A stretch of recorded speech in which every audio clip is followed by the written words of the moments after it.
ನಿಮ್ಗೇನಾದ್ರೂ ಗೊತ್ತಾ, ಭಾರತದ ಟಾಪ್ 10% ಜನರಲ್ಲಿ ಬರಲು ನಿಮ್ಮ ಸ್ಯಾಲರಿ ಎಷ್ಟಿರಬೇಕು ಎಂದು? 2 ಲಕ್ಷನ, 1 ಲಕ್ಷನ, ಅಥವಾ 50,000ನ? ಇಲ್ಲ, ನೀವು ಸ್ವಲ್ಪ ಜಾಸ್ತಿನೇ ಅಕ್ಸೆಪ್ಟ್ ಮಾಡ್ತಾ ಇರೋದು. ಕೇವಲ 25,000 ರೂಪಾಯಿ ಸಾಕು. ಅಂದ್ರೆ ವರ್ಷದ 3 ಲಕ್ಷ ರೂಪಾಯಿ ಸಾಕು. ಒಂದ್ ವೇಳೆ ನೀವು ತಿಂಗಳಿಗೆ 25,000 ರೂಪಾಯಿ ಸಂಪಾದನೆ ಮಾಡ್ತಾ ಇದ್ರೆ ನೀವು ಭಾರತದ ಟಾಪ್ 10% ಜನರಲ್ಲಿ ಬರ್ಬೋದು. ಆದರೆ ನಿಮಗಿದು ಗೊತ್ತಾ, ಟಾಪ್ 1% ಜನ ಎಷ್ಟು ರೂಪಾಯಿ ಸಂಪಾದನೆ ಮಾಡ್ತಾರೆ ಅಂತ? 4,50,000 ರೂಪಾಯಿ. ಅದು ವರ್ಷಕ್ಕೆ ಆಗುತ್ತೆ 55 ಲಕ್ಷ ರೂಪಾಯಿ. ಆದ್ರೆ ಪ್ರಶ್ನೆ ಇರೋದು, 25,000 ರೂಪಾಯಿ ಸಂಪಾದನೆ ಮಾಡುವ ವ್ಯಕ್ತಿ ಭಾರತದ ಟಾಪ್ 1% ಜನರಲ್ಲಿ ಹೇಗೆ ಬರಬಹುದು, ಮತ್ತೆ ಹೇಗೆ ಒಬ್ಬ ಕೋಟ್ಯಾಧಿಪತಿ ಆಗಬಹುದು?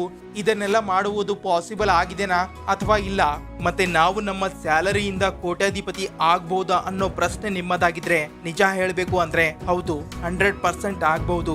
ಏಕೆಂದ್ರೆ ಇದು ಪಾಸಿಬಲ್ ಆಗಿರ್ತಾ ಇರ್ಲಿಲ್ಲ ಅಂದ್ರೆ ರೊನಾಲ್ಡ್ ರೇಡ್ ಒಬ್ಬ ಕಸ ಗುಡಿಸುವ ವ್ಯಕ್ತಿ $8 ಬಿಲಿಯನ್ ನ ಫಾರ್ಚೂನ್ ನಿರ್ಮಾಣ ಮಾಡ್ತಾ ಇರ್ಲಿಲ್ಲ. ನೋಡಿ, ಜಗತ್ತಿನಲ್ಲಿ ಯಾವುದಾದ್ರೂ ಒಂದು ಇಂತಹ ಸೀಕ್ರೆಟ್ ಇದ್ದೇ ಇರುತ್ತೆ. ಅದು ಕೇವಲ ಶ್ರೀಮಂತರಿಗೆ ಮಾತ್ರ ಗೊತ್ತಿರುತ್ತೆ. ಆದ್ರೆ ಆ ಸೀಕ್ರೆಟ್ ಜನಸಾಮಾನ್ಯರಿಗೆ ಗೊತ್ತಿರೋದಿಲ್ಲ. ಹಾಗಿದ್ರೆ ಬನ್ನಿ ತಿಳಿಯೋಣ, ಪ್ರಾಕ್ಟಿಕಲಿ ಅತಿ ಕಡಿಮೆ ಸ್ಯಾಲರಿಯಿಂದಲೂ ನಾವು ಹೇಗೆ ಕೋಟ್ಯಾಧಿಪತಿ ಆಗಬಹುದು ಅನ್ನೋದು. Secret number 1, wealth formula. ಒಂದು ಇಂತಹ ವೆಲ್ತ್ ಫಾರ್ಮುಲಾ, ಇದು ಪ್ರತಿಯೊಬ್ಬರ ಸಲುವಾಗಿ ಕೆಲಸ ಮಾಡುತ್ತೆ. ಈಗ ನೀವು ಜಾಬ್ ಮಾಡ್ತಾ ಇರಲಿ ಅಥವಾ ಬಿಸ್ನೆಸ್ ಮಾಡ್ತಾ ಇರಲಿ, 10,000 ಸಂಪಾದನೆ ಮಾಡಲಿ ಅಥವಾ 50,000 ಸಂಪಾದನೆ ಮಾಡಲಿ, ನೋಡಿ, ಯಾರು ಬುದ್ಧಿವಂತರು ಆಗಿರ್ತಾರೆ ಅವರು ಇದನ್ನ ಉಪಯೋಗಿಸಿಕೊಂಡು ಶ್ರೀಮಂತ ಆಗ್ತಾರೆ. ಮತ್ತೆ ಶ್ರೀಮಂತರು ಇದನ್ನೇ ಉಪಯೋಗಿಸಿ ಇನ್ನೂ ಜಾಸ್ತಿ ಶ್ರೀಮಂತರು ಆಗ್ತಾರೆ. ಅದನ್ನ ನೀವು ಈ ಗ್ರಾಫ್ ನಿಂದ ಸರಿಯಾಗಿ ಅರ್ಥ ಮಾಡಿಕೊಳ್ಳಬಹುದು. ನೋಡಿ, ಒಬ್ಬ ಬಡ ವ್ಯಕ್ತಿಗೆ ಹಣದ ಗ್ರಾಫ್ ಈ ತರ ಕಾಣಿಸುತ್ತೆ.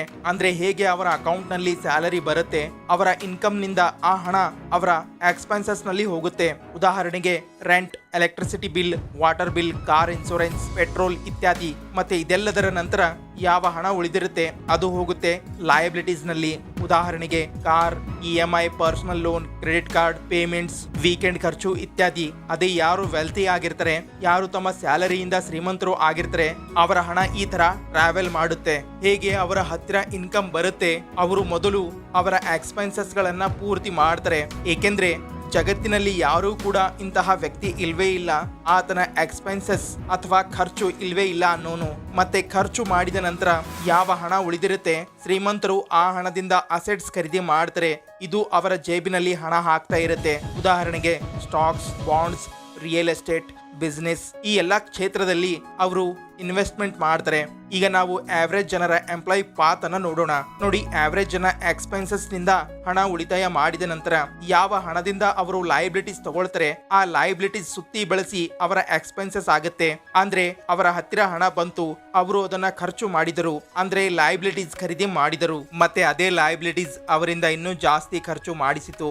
ಮತ್ತೆ ಆಗ ಅವರು ಸಂಪಾದನೆ ಮಾಡಿರುವ ಹಣ ಮಾಯ ಆಗುತ್ತೆ. ಅದೇ ವೆಲ್ತಿ ಜನ ಲಯಬಿಲಿಟೀಸ್ ನ ಬದಲಾಗಿ ಅಸೆಟ್ಸ್ ಖರೀದಿ ಮಾಡ್ತಾರೆ. ಮತ್ತೆ ಅವರ ದುಡ್ಡು ಎಕ್ಸ್ಪೆನ್ಸಸ್ ನಿಂದ ನೇರವಾಗಿ ಅಸೆಟ್ಸ್ ನಲ್ಲಿ ಹೋಗಿ ಮತ್ತೆ ಅವರ ಇನ್ಕಮ್ ನಲ್ಲಿ ಬರುತ್ತೆ. ಅಲ್ಲಿ ಅವರಿಗೆ ಸ್ಟಾಕ್ಸ್ ನಿಂದ ಡಿವಿಡೆಂಡ್ ಸಿಗುತ್ತೆ, ಬಾಂಡ್ಸ್ ನಿಂದ ಇಂಟ್ರೆಸ್ಟ್ ಸಿಗುತ್ತೆ, ರಿಯಲ್ ಎಸ್ಟೇಟ್ ನಿಂದ ರೆಂಟ್ ಸಿಗುತ್ತೆ, ಮತ್ತೆ ಬಿಸ್ನೆಸ್ ನಿಂದ ಪ್ರಾಫಿಟ್. ಮತ್ತೆ ಅವರ ಸ್ಯಾಲರಿ ಎಕ್ಸ್ಪೆನ್ಸಸ್ ಮೂಲಕ ತಿಂಗಳ ಎಂಡ್ ನಲ್ಲಿ ಮುಕ್ತಾಯ ಆಗೋದಿಲ್ಲ, ಸೇವ್ ಆಗಿ ಬ್ಯಾಂಕ್ ನಲ್ಲಿ ಹೋಗೋದಿಲ್ಲ, ಬದಲಾಗಿ ಅದು ಅಸೆಟ್ಸ್ ಆಗಿ ಇನ್ನೂ ಜಾಸ್ತಿ ಆಗ್ತಾ ಹೋಗುತ್ತೆ. ಮತ್ತೆ ಈ ಸೈಕಲ್ ಹೀಗೆ ನಡೀತಾ ಇರುತ್ತೆ.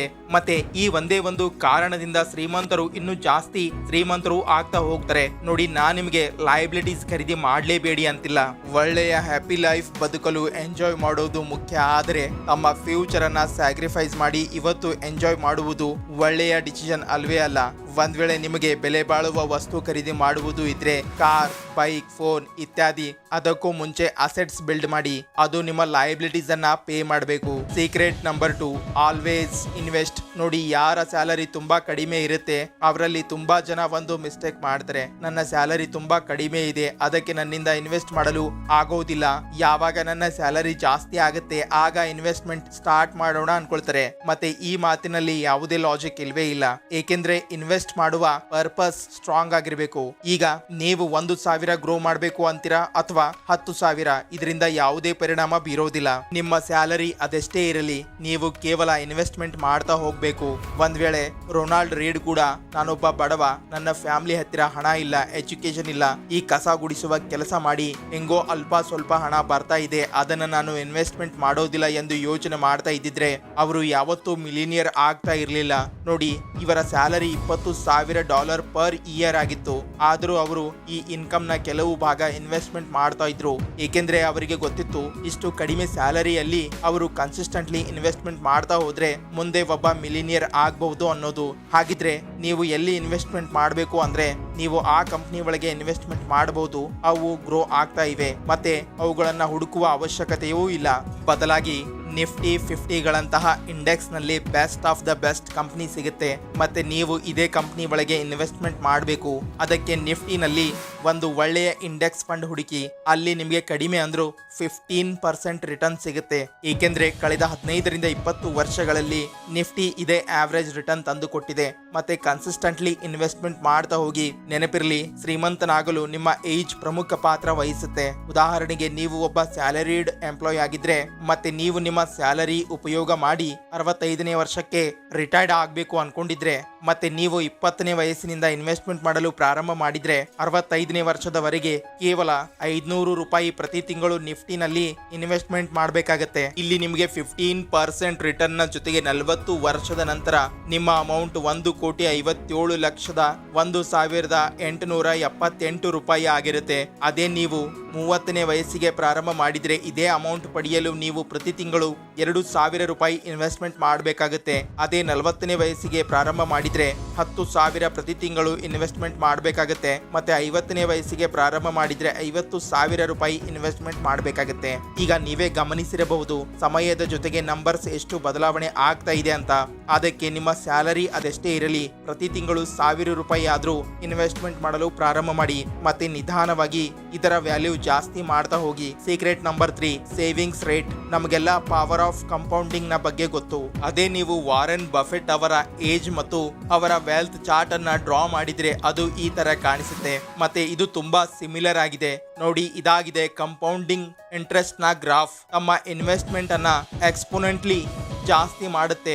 ಅದಕ್ಕೆ ಜಾಸ್ತಿ ಜನ ಇದರ ಮೇಲೆಯೇ ಫೋಕಸ್ ಮಾಡ್ತಾರೆ. ಅವರಿಗೆ ಕೇವಲ ತಮ್ಮ ಇನ್ವೆಸ್ಟ್ಮೆಂಟ್ ರಿಟರ್ನ್ ನಿಂದ ಸಂಬಂಧ ಇರುತ್ತೆ. ಆದ್ರೆ ಯಾರೆಲ್ಲ ಶ್ರೀಮಂತರು ಇರ್ತಾರೆ ಅವರಿಗೆ ಇನ್ವೆಸ್ಟ್ಮೆಂಟ್ ರಿಟರ್ನ್ ನಿಂದಲೂ ಇಂಪಾರ್ಟೆಂಟ್ ಆಗಿರುತ್ತೆ ಅವರ ಸೇವಿಂಗ್ಸ್ ರೇಟ್. ಅಂದ್ರೆ ನೀವು ನಿಮ್ಮ ಸ್ಯಾಲರಿಯ ಎಷ್ಟು % ಸೇವ್ ಮಾಡ್ತೀರಾ ಅನ್ನೋದು.